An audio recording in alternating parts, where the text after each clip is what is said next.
Il n'y a pas de mauvais sujet en photographie. Il n'y a que des sensibilités différentes qui vont s'appliquer parfois au même sujet et qui vont donner des choses extrêmement différentes. Donc c'est la variété des regards, elle est là, elle ne vient pas du sujet. Le sujet ne fait pas une photo. Le sujet fait une photo si on photographie un accident, un opéra, un éclair. Oui, le sujet fait la photo, mais c'est une photo document.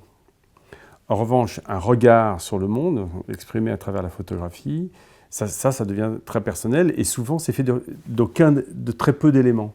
Parce que c'est l'auteur qui tout d'un coup fait cette transformation, qui tout d'un coup fait que quelque chose qui semble être inexistant devant soi pour tout le monde, pour quelqu'un qui a envie de le traduire, d'apporter une sensibilité dessus, tout d'un coup il y a un révélateur, c'est un terme photographique.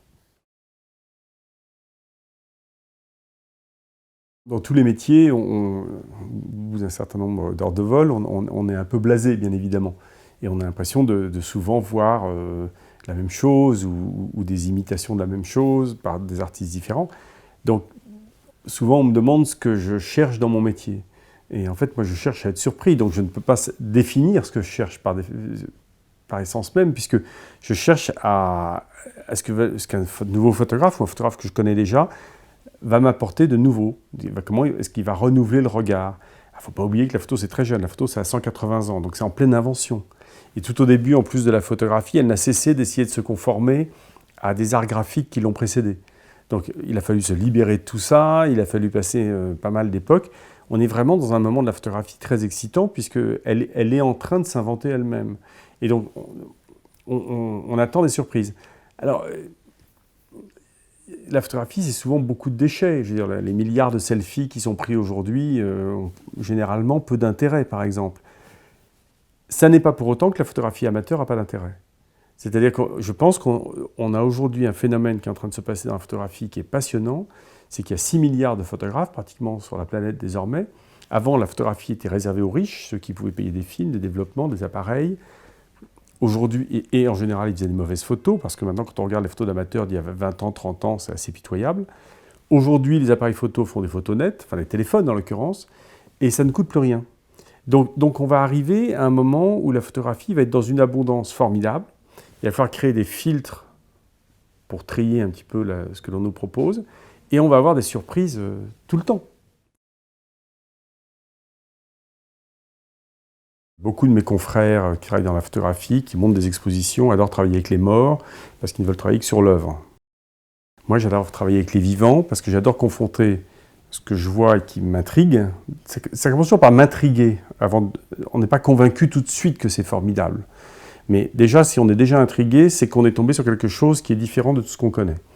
Donc on est intrigué. Et moi, j'adore parler avec l'artiste, comprendre ce qu'il a fait, ce qu'il a voulu faire, comment il l'a fait, quel est le processus qu'il a fait avant. Et à ce moment-là, souvent, on arrive à modeler un petit peu ce qu'il propose pour le faire aboutir un petit peu plus loin.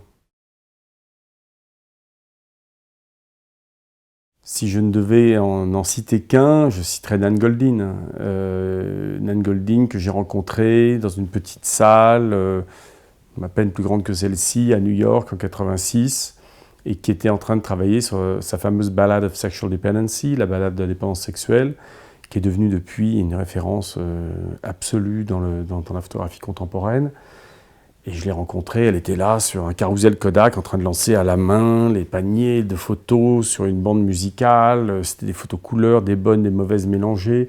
Mais le tout racontait la vie de quelqu'un à New York dans les années 80, dans un milieu artistique où la sexualité était extrêmement présente, la drogue aussi, on était dans les années pré-sida. Et c'était tout d'un coup quelque chose d'une nature nouvelle, différente. Elle utilisait l'audiovisuel qui était un genre très méprisé et elle le mélangeait avec la photo. Elle utilisait la bande-son qui était des bandes-son de chansons d'amour de crooner, Aznavour, Sinatra, elle les mettait bout à bout. Ça avait quelque chose d'extrêmement rudimentaire qu'auraient dû détester tous les commissaires d'exposition. Je suis tombé là-dessus, pour moi ça a été une révélation. Et j'ai travaillé avec elle, je l'ai amenée à Arles, on a remodelé un peu son audiovisuel pour Arles, et c'est devenu un succès absolument mondial, et pour moi ça a été une libération. Ça m'a libéré par rapport à tout ce qu'on me disait avant, où déjà on me disait que la bonne photo était en noir et blanc, où on m'expliquait qu'une photo c'était dans un cadre, dans un tirage, etc. Et moi j'étais persuadé qu'une photo non, ça pouvait être collé sur un mur, ça pouvait être projeté, ça pouvait être... On n'était pas dans leur internet encore, mais voilà, une photo c'est très élastique. Et la rencontre avec cet artiste-là a été une véritable libération. Je me suis rendu compte récemment que moi, mon père est mort quand j'avais 3 ans, et on m'avait collé au-dessus de mon lit une photo de mon père, à laquelle j'écrivais, je lui foutais des courriers dessous, etc. Mon père est une photo, rien d'autre.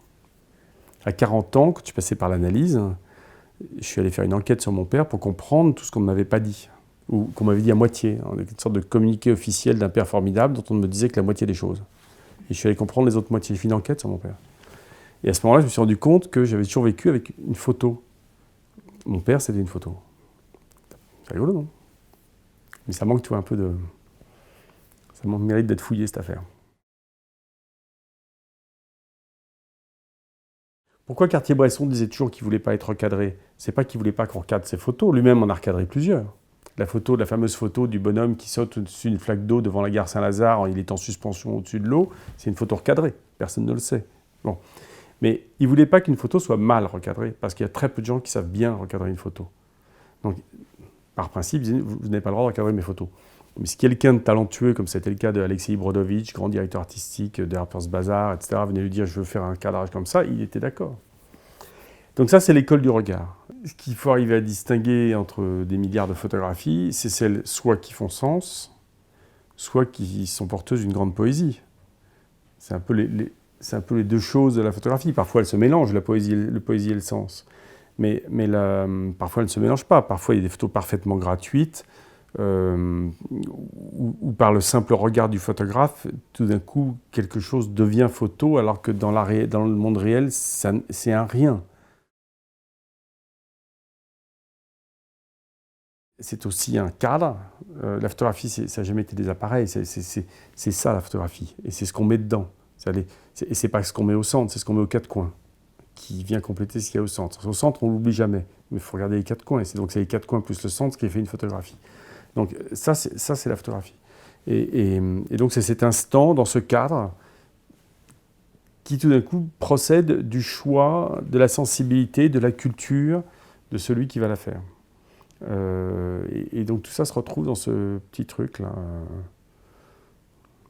un fichier numérique aujourd'hui, un négatif hier, qui tout d'un coup va parfois avoir une pérennité aléatoire, voilà, et inattendue, et puis ça peut même devenir un objet de commerce que collectionnent les gens, ou être imprimé dans les livres, ou être oublié. Combien de photos exceptionnelles ne verront jamais le jour? C'est l'histoire de l'art, ça. La photo n'y échappe pas.